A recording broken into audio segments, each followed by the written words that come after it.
Over the last decade, our planet has been giving us signs, from rising temperatures and frequent natural disasters to a global pandemic. To counter this, business leaders and entrepreneurs have stepped up to meet the challenge.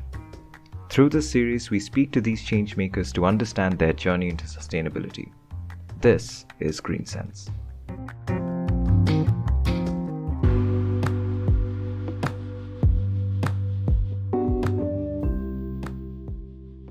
Hey folks, I'm Hansni and today we have Girish Shivakumar joining us in this episode. Girish is a clean tech evangelist and started his own podcast around sustainability in 2019. Quoting Girish, he aims to be a catalyst in the transition to a zero carbon economy through Mission Shunya. Mission Shunya is his podcast, and when I read about this, I was super excited to know more, as this is very similar to what we aim to do through Green Sense. So, hey Girish, why don't you tell us more about Mission Shunya and what inspired you to begin? Hello Hansini and hello everyone. Glad to be on the show today. And yeah, thanks Hansini for the good introduction. And yes, as you mentioned, I aim to kind of have a positive influence, be a catalyst in this transition. The origin of Mission Shunya was quite natural to what I was doing until that point. I started my career in clean tech, got into solar project development, energy storage, then mobility and things around that. So when I got started in 2011, people were still kind of didn't know what solar project development in large scale meant and things around that. So I started blogging, and blogging was a medium that I took up to kind of create an awareness on what clean tech transition was happening around in India and globally. So blog was the first thing, and then as a person who travels in Bangalore, you kind of know that amount of time you get in traffic. So I started listening to podcast, and I was kind of interested in the amount of content that you can listen to in your transit, like 1.5 hours every day. So then I got into listening to podcasts. Then I felt like, yeah, I think I have a natural inclination towards public speaking and speaking in front of the microphone. So why don't I try creating a podcast, producing a podcast? But then I realized the sector was very niche. So I collaborated with my previous boss for the first show. It was in clean tech, emerging tech radio. That was in 2016, 2017. And Mission Shunya happens to be my second show.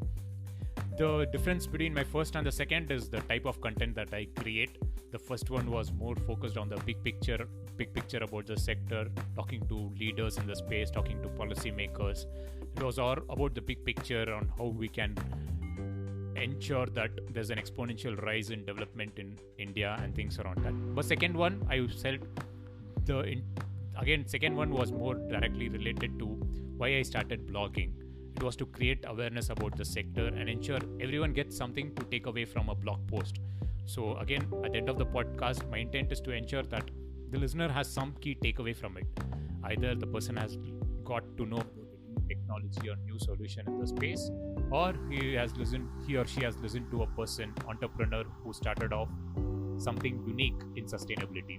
So that is how I got interested, and it's been a good journey so far. That's awesome. When you say clean tech, right? Can you just give me a little more understanding into what all does that cover, and what has been the most interesting episode that you shot under that particular series?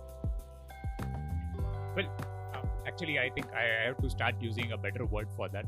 Glad that you pointed out. Clean tech is something that clean technologies like solar, wind, energy storage, mobility, and things around that.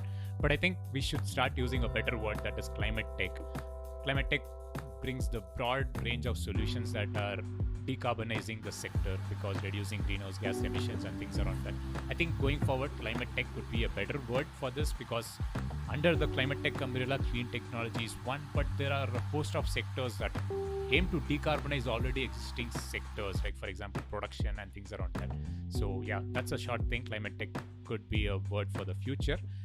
And in terms of interesting topics, I've spoken to a lot of entrepreneurs, startup founders who come up with unique ideas, unique creations. Since you asked about one topic that was really on top of my mind, I think it's very difficult to kind of pick because I have like close to 100 plus episodes in creating podcast over the last few years and 70 alone in Mission Shunya.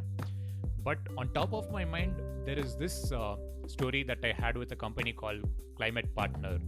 And in that, the founder kind of narrates the story because we all heard about the Fridays for Future movement about young students like Greta and others getting on streets on every Friday, getting out of school and creating climate protests, right? Yeah. But this founder actually told me that even in Western markets like Germany and other European countries, people are really moved by such movements. Businesses, small scale, big scale, they really, after 2017, 2018, they really got to people like him and said like, we want to decarbonize, we want to reduce our carbon footprint. How do we do that? We see our kids on the road striking, getting out of schools on Fridays, protesting and asking for climate action. How do we do that?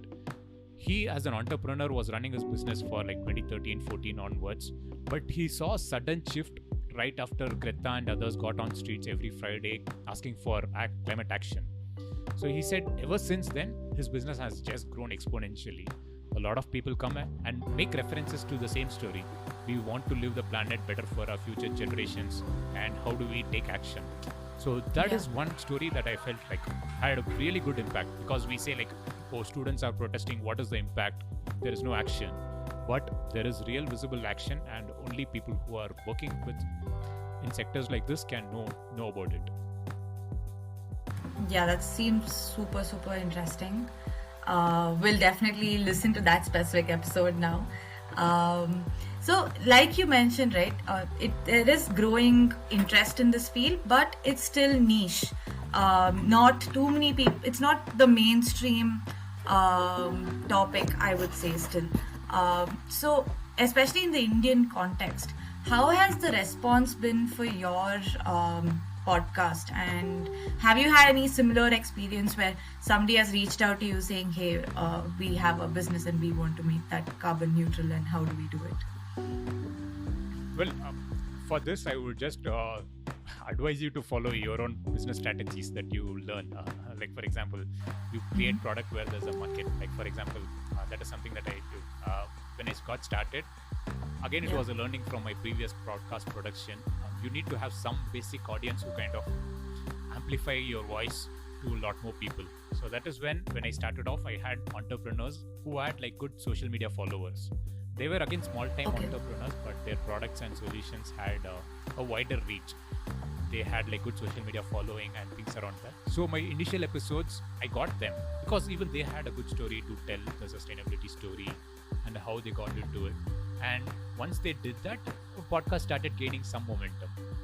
But even today, when I get guests from a different country, like for say Norway, Switzerland, or anyone, when that person listens to your episode, he then goes back and say like, okay, this is interesting. Let me see what this guy has done in the past.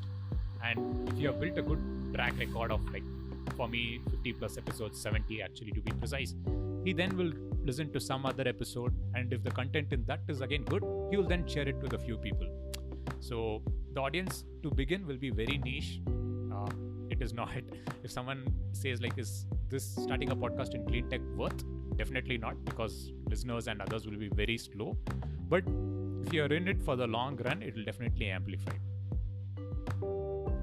Sure. Thank you so much for that. Generally, right, this is more like from a sustainable business perspective. So there is a perception that sustainable businesses are not very profitable, and we are actually trying to break that stereotype or that boundary. So what is your take on that? Well, for this, I will tap into my experience of being a professional. My full-time profession is in clean tech space, so I clearly relate to your question. Having seen the kind of investments that have gone into the sector since 2011 and see the amount of investment that goes into the sector recently, there is a phenomenal change. Of course, in 2011-12, there was not much of investment or traction because, again, in 2010s, there was a lot of investments in new technologies, but it didn't take off. But now there is a global consensus that yes, this is the future. Climate tech solutions getting to decarbonize every single sector is the future. People are putting in money, and there is a different change in perception of the investors who put in money in the sector in general, that it is for the long run. It is not something like you invest in a software startup that gets you return in a couple of years. Investors are clearly sure that it will take a longer term because there is technology that is still unproven, so we need to give it time for it to reach maturity, and then it will get going. So that understanding is clearly there. And even for investors, for that matter, they are a very niche focused investors who invest in these tech solutions, and they get money in billions, and clearly they have come with that understanding. So yes, it's not very profitable right from the word go. And the other thing about the sector is a lot of solutions and products are clearly visible and on ground. It's not something like a software scale up. It's not easy to scale up immediately, and that is another thing. It takes time for it to scale up, proliferate, because the solutions, products and solutions in this sector kind of replace your existing ones which you're already using. So there is the initial amount of reluctance from your point. Like for example, if someone were to tell, why don't you buy an electric vehicle, why don't you use recyclable stuff in your day-to-day living, you wouldn't buy it instantly, because that's something that's easily available in the market. The ecosystem is there for you. Yep. It takes a mindset shift, the ecosystem shift, and it takes time. But that time to profitability is getting narrow, the way to put it in one line. So it'll get quicker as like the next decade or so, 2030 onwards, it should be pretty quick. Yeah, actually, building on what you just mentioned, right? A lot of the sustainable products, like say even sustainable fashion or sustainable beauty care, skincare, right? I personally try to look for these options when I'm shopping. But one, I feel is you need to search a lot. You need to find those links for it. Two, they're quite expensive when you look at a general shampoo that you see out there or general t-shirt, right? So but I do understand where that's coming from. They source it sustainably, and hence there's an additional cost, a premium. But when it comes to a larger public, right, that doesn't seem very accessible. So do you see a future where sustainable products become more accessible for everyone and not just the niche people who can afford it at this point? That's a very valid point that you bring. Yes, some products, even as a person who works in the industry, I feel like, okay, it's priced a little higher compared to the other alternative, but I understand where it comes from. One is obviously the volumes and scale factor. All the products that you typically use in the ecosystem have a definite scale in the market. They are produced low at scale, and that's why they are able to bring the cost down. The entire value chain is there, right from the raw materials to how it is disposed of, or everything is in place. So that ecosystem is in place, and that's why all the products in the traditional way are very cheap. And comparatively, the emerging ones, they don't have the ecosystem for that. For example, let me cite you an example of, say, upcycling. So we all typically dispose of our waste garments just the way to someone locally who comes and picks up from our doorsteps and goes. But for someone who's creating an industry of upcycled products where they repurpose the waste cloth or any waste products into better products, for them it's a challenge to good quality waste, because they don't have an ecosystem for that. They have to identify particular people where they can get good quality waste. So that itself is a challenge. So that is the reason why there is a price differential between what we have and the other alternatives. But eventually it will pick up. For paucity of time, for example, there is that's where I feel there is a need for mindset shift also. And that is where I tend to create this kind of nudges, or like I want to emphasize on all these points in my podcast. Like for example, people say, how do we ensure a better recycling ecosystem? that my wet waste and dry waste is properly segregated and disposed of and things like that. That can be done. You can put people in your, say, large residential complex or large residential apartments and other things, but those people have to be paid well, right? So you need to employ people who segregate it at source and do the processing. So people have to appreciate that fact there is an effort that it is taken. Like, for example, the same with any ecosystem. So once people appreciate that there is an effort that is getting there, then I think people will also be willing to pay. That willingness to pay will create a market, and once the market matures large scale, and the price will come down. It's just a cycle. True. Yeah, that's a very, very valid point. Sure, I think this would be my last question.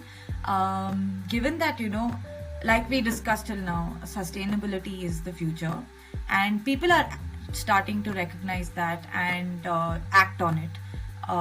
Coming back to the Indian context very specifically, what do you think India needs to do next 5 to 10 years in order to ensure that we curb the ill effects of climate change and try to sustain for a longer period of time?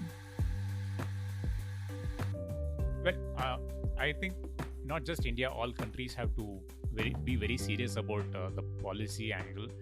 Once they give clear directions, I think they have to stick to that. I think especially the challenge is, since we talk about India, there is misalignment, or there needs to be an alignment with what the central government says and with what state governments do. That alignment, even to this date, is missing. So that brings down the investor confidence, because investors, as I said, they know it takes a longer term in investing in these sectors, and for that long term they need to have the policy clarity. And that policy clarity, although like the Prime Minister goes and makes strong commitments globally, that has to be drilled down right up to the state governments, and state governments have to ensure that the policy clarity is there for investors for the long run. A new government change should not put the policy few steps back, and that has been a challenge, especially in clean tech project development, because again, as I said, we are actually replacing existing solutions. We are replacing existing ecosystem.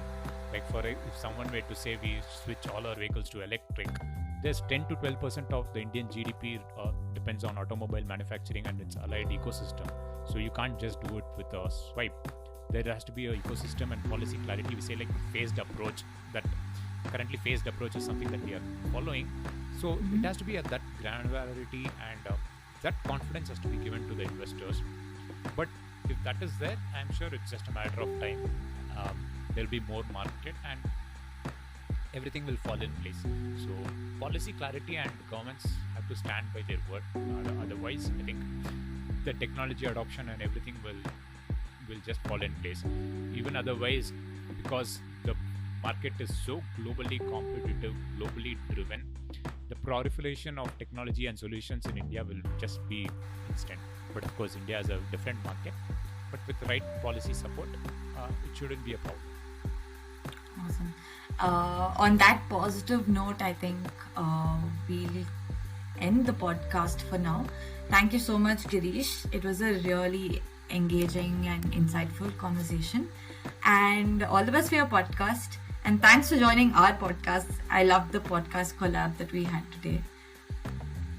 Yeah, thanks Hansini, and thanks to you and your team, and I'm glad that you're taking time out of your schedule, your hectic schedule in time producing content like this and spreading awareness. So I'm sure like the very fact that you are interested in such a sector, niche sector, shows that there is a lot of opportunity in there. So I'm glad that I was of help today. Thank you. Thank you so much.